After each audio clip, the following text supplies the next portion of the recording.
Harihi Om Sahana Vavatu Sahanao Bhunaktu Sahaviryan Karavavahai Tejasvinavadhitamastoma Vidvishavahai. Om Shanti Shanti Shanti. Om Jaya Shri Krishna Chaitanya Prabhu Nityananda Shri Advaita Gadadhara Shivasari Gaura Bhakta Vrinda Hare Krishna Krishna Krishna Hare Hare Hare Rama Rama Rama Hare Hare. Jai.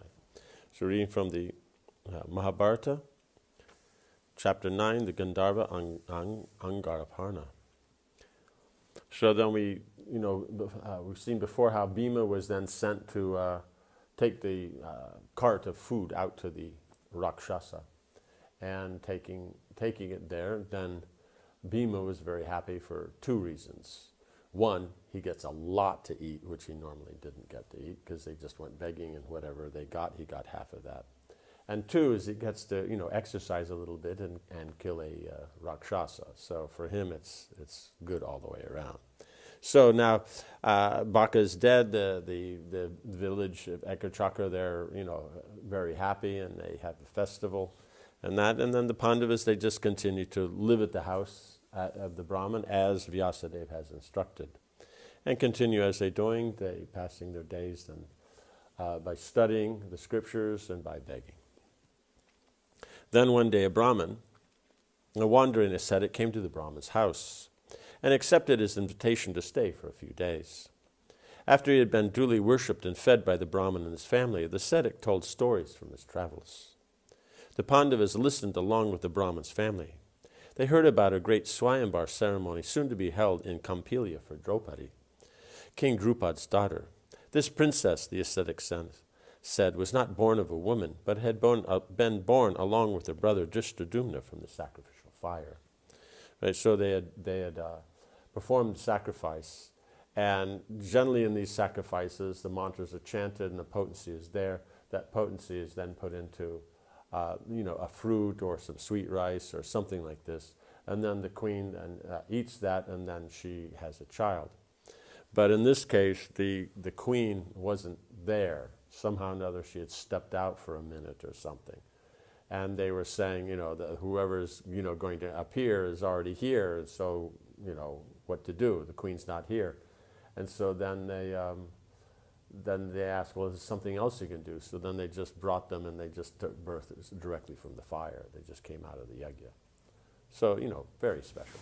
So it says, and for the Pandavas, then this is fun because that's, they're also from a special appearance like that. And we see so many persons here are special appearance. The Pandavas were intrigued. They asked, please tell us how it is possible that Draupadi and her brother could appear from the fire. We desire to hear everything you know. So when you do that, instead of just saying, oh, just that part that I said there, why are they having that sacrifice? Why, this? And so that, it goes back until you get to the beginning, right? So in the beginning, then Drona, it said here, ascetic first told about Drona, the sage Bharadwaj, once had seen Gritachi, a divinely heavenly Apsara. She's one of the 5 main Apsaras that are there. Urvasi, Gritachi, Ramba, Menaka, like that, and there'll be one more. So they're the top one. Or there may be 5, and I think Urvasi is above that. She's in her own category. So they're very, very attractive and all that. And so then somehow or another, from this, Bharadwaj had given birth to a child from a pot. So the small pot like that is called a drona. So therefore, Drona being born from that pot, he was called Drona, like that. As a child, Drona had been friends with Drupad, who had come to study at Bharadwaj's hermitage. So in the hermitage, then Drupad had come to there and was studying, and so along with Drona, they were studying in the hermitage. And so then they became very good friends and everything like that. Sometime after that, so at that time then, because they were friends and everything, because in that time they were equals as brahmacharis in the ashram, and then Drupad had mentioned that, okay, after when we graduate, we grow up, then I'll go back to the kingdom, be a king, like that, and you'll be a Brahmin, so you come to me and I'll, arrange everything that you'll have all facility. Because he was saying it in friendship. But we see that later, then somehow or another, due to pride or whatever reason, the modes of nature arranged that Drupad didn't acknowledge this and said, how, we were equals then, we were kids, but now we're not equals, so how can you say? But the point he was making is, yes, we may be equals here, but I'll be a king, you'll still be a Brahmin. So then if you come, I'll help you out. He didn't say because we're equals. But then the problem is Drupad's saying, oh, we can only be friends if we're equals. So that means you can only be friends with another Kshatriya or something. So that's why we see is then Drona had that arrangement that having trained the Pandavas and the Kauravas, then they had they went for, their dakshin was to capture Drupad. Having defeated and captured Drupad, then, because Drona wanted to continue the friendship with him, so then he said, okay, we've captured you. That means your whole kingdom is mine, right? So I'll give you half, I'll keep half. So now, half, we're equals, And so Drupad is saying, okay, what to do? But actually, the Kshatriyas, a lot of times then they have this, they can't forgive. We see like the Pandavas, because they're devotees, they can move on. But sometimes we see a lot of times these Kshatriyas, they can't. The passion is so much, that spirit is so much that they have real problem forgiving anybody. So that's the quality of a Brahmin, the foremost quality is forgiveness. Somebody does something, they're able to move on from that. Like you see, Drona was able to train Drishtadyumna, which is coming up in the discussion, even though he's born to kill him. Right? Only a Brahmin could do that. That's why Brahmins run education. It's not a business, it's not something else. It's just their duty. They do that, and then they live simply by however, arrangements are there. While you see, then Kshatriyas, it's more, has some other element to it. Vaishyas run it, then it's going to be a business aspect to it. Shudras do it, it's going to be all on the mood, and if they feel like it, they teach you. If not, they don't, and, that kind of thing. So then it's just natural that he's in this position. Sometime after Drupad left the hermitage, right, so they had grown up and like that, he had left, and then Drona heard that the invincible Brahmin warrior Parasuram was retiring to the forest and was giving away all his possessions. Drona approached him and asked for charity. Parasuram replied, right, because, as a Brahmin, because you've graduated now, then he wants to make his life and all that. So then he goes to him thinking he'll get some charity. But, as we see here, having once won this wide earth from the ruling class, I am now without wealth. I have already given it to the Brahmins, right? Because he gave everything to the Brahmins. Now I possess only my body and my weapons. Which of these would you prefer, O Brahmin? Because that's all he has left, so which do you want? You want charity? I can give you one of those. Drona asked Parasuram for celestial weapons, along with the knowledge to use them. So that's smart. Not just that you get something, but also how to use it. Otherwise, if you have let's say, an Agneastra, but if you don't know how to use it, what's the point? The Rishi bestowed his weapons upon Drona, who then left again to see his friend Drupad. By then, Drupad had become the king of Panchala. The Pandavas listened as the ascetic told them what they had already heard from Drona himself, right? Because Drona had explained this, as we heard before, how Drupad had insulted his friend most terribly. Not knowing that it was the Pandavas who were listening, the ascetic told him how the Pandavas, at Drona's command, had then overpowered Drupad, right? So he's telling the story of how the Pandavas, they overpowered, and how, whatever happened in that battle and all that, and they'll listen very happily. They love hearing about the battles and all. But he doesn't know that he's talking to the Pandavas themselves. But, they're listening, and it's very nice. Because it is amazing. So even they themselves are like, wow. Because for them, they understand it's by Krishna's mercy and Krishna's potency that these things are happening.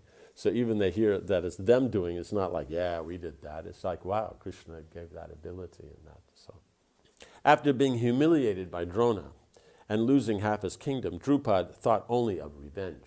Right, so that's this is the problem with these he shouldn't have said something in the beginning if he's not going to keep it, because that's the one thing you see with Yudhishthir and Kunti, and that they say something, or Ramachandra, they say something, they do it.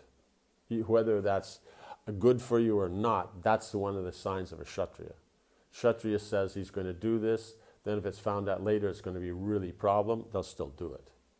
But you'll see, let's say like a Vaishya, if he finds out later it's going to be a problem, he won't do it because, he's not going to lose money and all this and that. Most others. So that's the thing. So the weakness here is as Drupad, having said this as a child, you can say as always a child, and I said this, but the point is then if you're a Kshatriya and you say something, you have to go by that. It's not against the rules. It's one thing is if he was immature, untrained, and he said something was improper for Kshatriyas to do.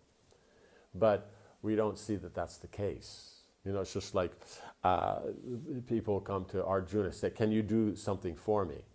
But they haven't told him what. And he says, I can do as long as it's within my duties and it's not going to be harmful to myself or someone else. It's not against the rules of Kshatriya. It's not against Shastra. You can't ask me to do something that's against Shastra. You can't ask me to do something that's against my duty or that will be harmful to himself in the way of, jump off a cliff or something like. Can you do me a favor? Can you jump off a cliff? You don't do that kind of thing. So we see here is that it wasn't against the Shastra. It was, so he should have supported that, or he could have said, "Yeah, we're children then, and this and that. But how are you?" So you have that friendship. Why would you forget that? Krishna. They went to school together with Sudama Vipra. And then much longer time than this. This would have been not so much distant time. For Krishna and Sudama, the amount of time would have been so great.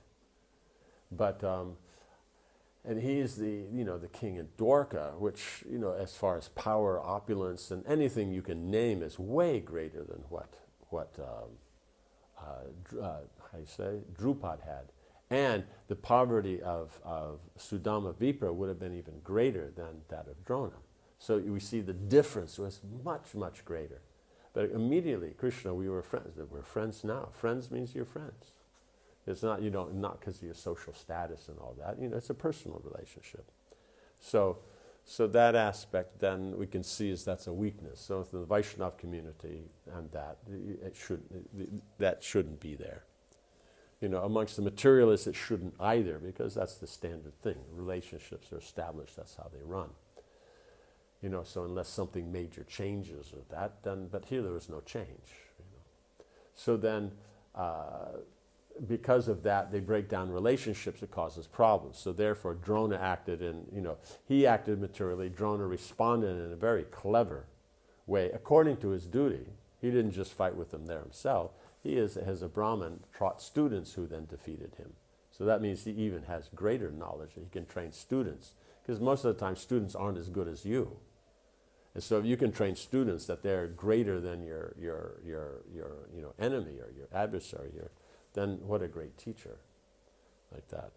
Easily he himself at that time when he came to the court, he could have just defeated him right there. But as a Brahmin, that's not how he does it. So then.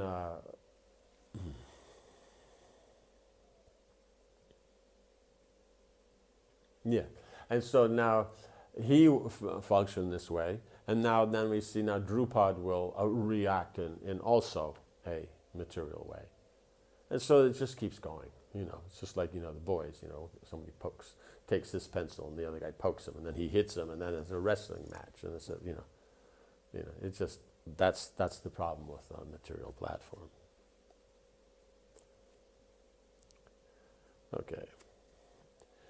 Okay, Drupad thought only of revenge. He knew he could never defeat Drona in battle, right? Because Drona, he's learned, from Parasuram.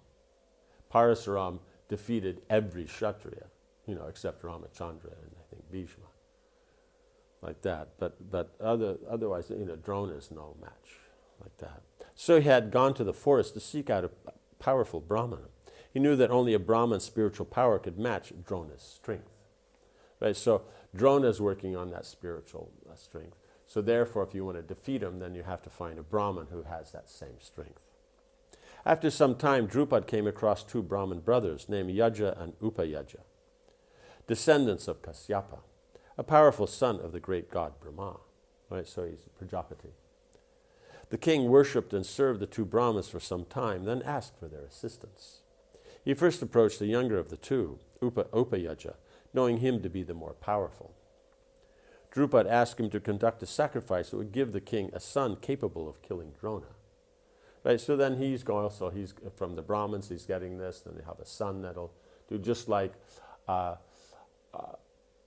Drona defeated Drupad through his students, or like his sons. And now so as the king approaching the Brahmins, arranged that he'll have a son now that can defeat Drona. So it just keeps going back and forth.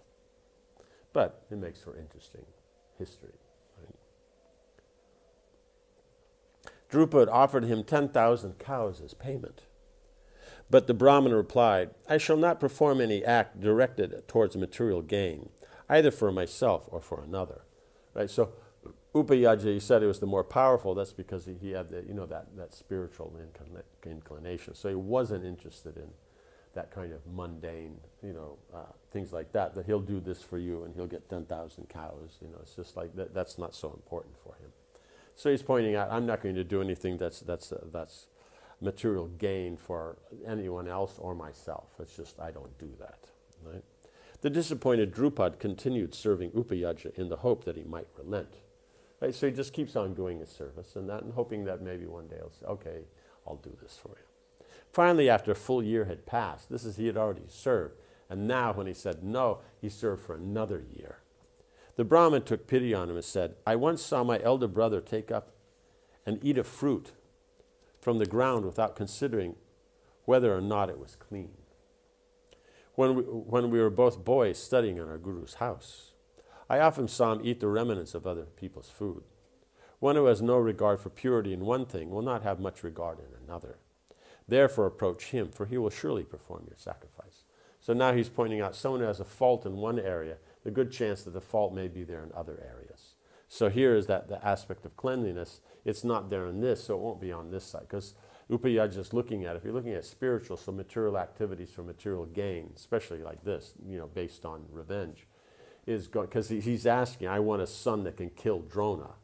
It's not like I want a son who can, be able to, after me, rule, and protect the people and things like that, because that's for duty. That's not for material gain. It's within the material environment, but it's not for gain. But here, it's just, why would you want a son to kill Drona unless it's, some vendetta? So that's the difficulty. He says he's not going to be involved. But he's saying that because the brother, so that impurity in the, that material aspect, he may be inclined there also. So it's just like, let's say if you don't like, if you have the chain of authority, but if you have a weakness in any one of those, it will have an impact on the whole chain. Like that, So that's the difficulty that's there. Let's say you don't like the idea that there's a boss and he's telling you what to do and you have to do like that. But there's a good chance that it also will weaken your relationship with your father, any senior other persons, Guru, Krishna. It's the same. It goes through. Does that make sense? You're lusty after one type of food. You'll be lusty after food in general. So that's what Upayaja is pointing out, because his brother was not so so careful about cleanliness, that fault of not being clean in performing this work for someone else's benefit, that it's totally mundane, like that. Then he won't mind that either, right? Therefore, approach him, for he will surely perform your sacrifice.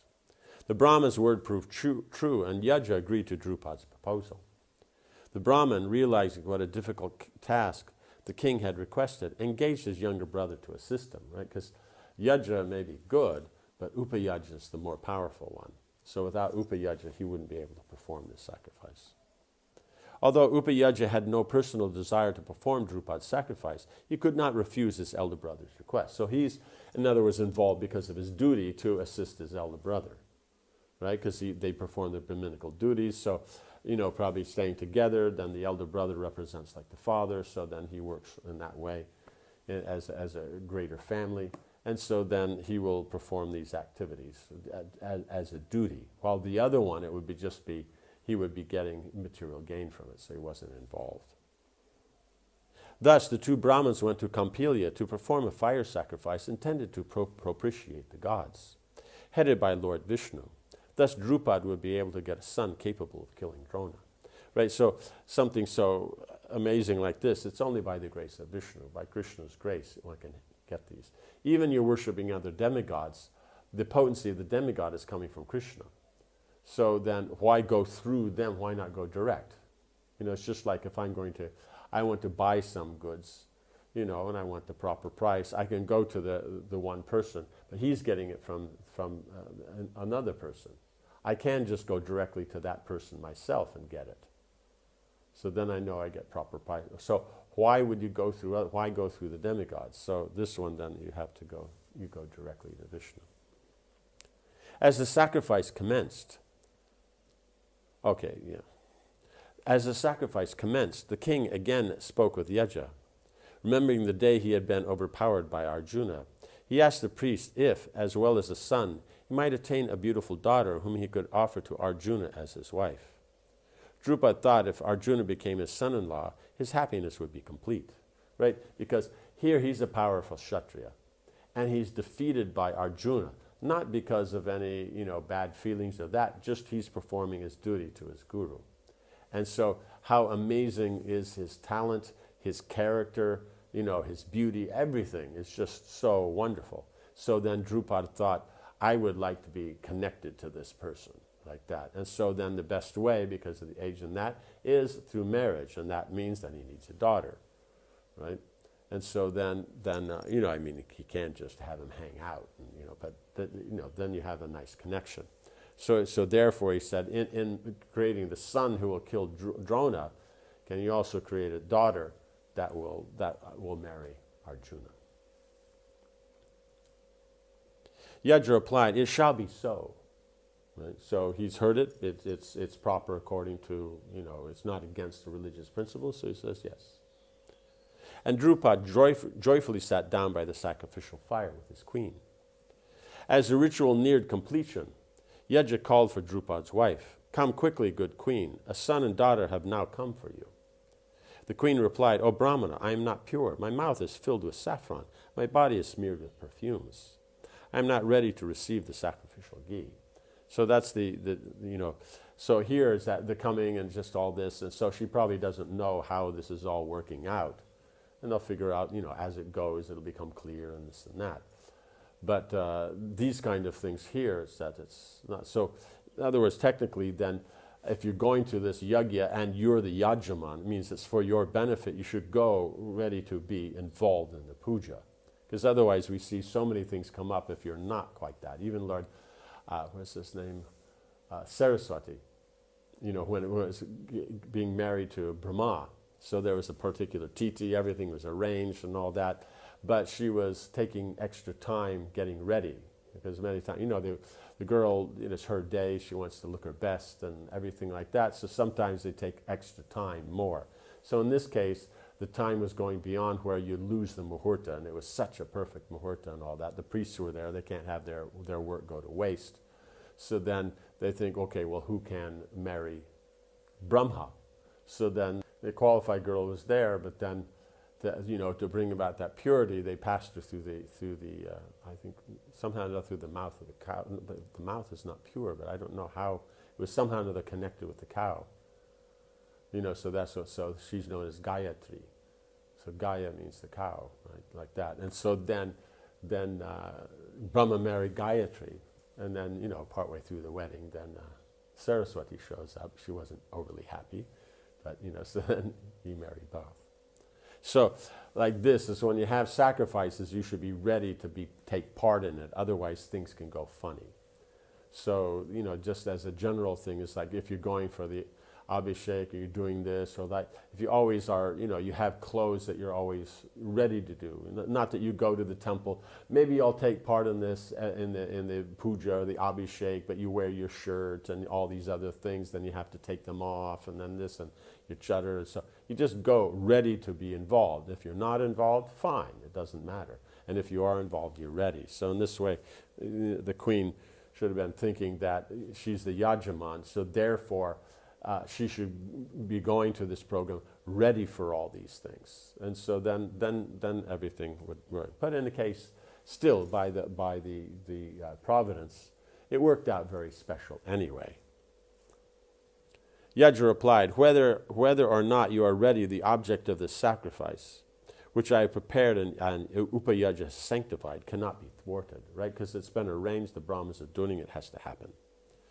Yajna had then poured the oblation into the fire. Immediately there arose from the flames a godlike boy, right? Because there's the ghee that they've prepared. And so then she's supposed to accept that. And the living entities that are going to be present, then they're already there. So you have to accept it at that time. It's some kind of, this special sacrifice. So he just took that ghee and poured it into the fire. So then the fire becomes the parent. Immediately there arose from the flames a godlike boy. He was encased in brilliant golden armor, and he shone like fire. He wore a bright crown on his head and held a long bow and sword. That youth was terrible to behold, and he terrible meaning just the mood was so powerful and that, fierce. Doesn't mean that he was ugly. He's very good looking, but it's just that the mood that he comes out, because he's come to kill, Drona, so he has that mood of fighting and all that kind of thing. The youth was terrible to behold, and he rose from the fire roaring. Stepping clear of the flames, he mounted the king's chariot and immediately rode about, displaying all kinds of skill. Right? So he's, how you say, this would be the Vedic version of born ready. Right? This is the original, like that. The people of Kampilia had shouted with joy upon seeing this boy, who would fulfill the king's desire and kill his enemy. Right? Because they also weren't very pleased, right? They're just going on, and then suddenly the Kauravas and all that, by the arrangement of Drona, then come into their city and attack like that. And so then, as their cries of happiness resounded, a celestial woman appeared from the fire. Her complexion was dark, and her smiling eyes were shaped like lotus petals. Her long curling bluish hair fell down her back as she emerged from the flames. She had raised breasts and tapered thighs. At the end of her graceful fingers were nails that shone like bright copper. Her body emanated the sweet fragrance of blue lotuses, which could be perceived at a distance of 2 miles. Right? So she naturally smelled like blue lotuses, like that. She didn't have to put on perfume and all that. That divine woman captured the mind of every man who saw her. She had no equal even among the gods or the Gandharvas. So we see at this time, Draupadi is the most beautiful and qualified girl. But then, before her, then it was Kunti. She was that girl, the it girl. And then in the generation before that, then it was Gandhari, like that. So you see is that the family, such qualified girls. Right, because you can say, oh, but she's just beautiful. But the point is beauty comes from piety. So that means there must have been some good work and all that. So then, if there's proper training, then they carry on with that proper pious attitude. The ascetic then told his attentive audience how the heavenly voice had spoken from the skies as soon as the boy and girl had appeared. Booming like thunder, it said, "This dark-skinned beauty will be the best of all women, and she will cause the destruction of the world's warriors. The boy shall be called Dristadumna, and he shall slay Drona." Right? Because it was, it's been arranged that these higher things, so the heavenly voices. So here a heavenly voice announced, just like with the Pandavas. When they appeared, that heavenly voice announced with them. So you can see it's natural, it's going to come up, they're going to be interested. Right? Drona had heard about this prophecy, but considered destiny to be supreme. He nevertheless agreed to train Drupad's son in martial arts. The noble Drona did this to repay Drupad for taking half his kingdom. So because he took half his kingdom, he wanted to show some, appreciation. So he trained his son in that. And so then he would be a very good warrior. So we see here's the girl will be the cause, because you see at the gambling match, they try to disrobe Draupadi.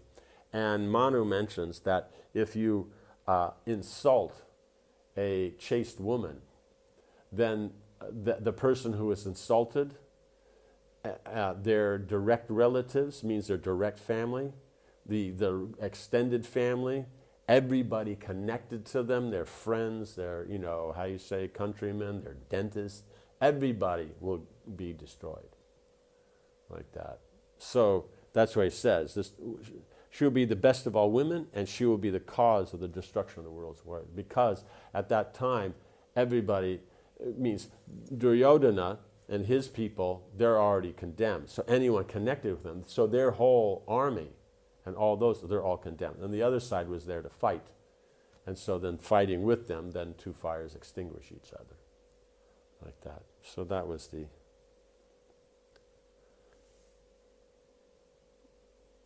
Yeah. Yeah. So this is done how... Because they ask, how did Drishtadyumna not appear, from the fire? So they haven't heard of that one before. So it's very special. So now the sage told that. So we'll end here. Om Hare Krishna, Krishna Krishna, Hare Hare, Hare Rama, Rama Rama, Hare Hare. Jai Srila Prabhupada ki Jai.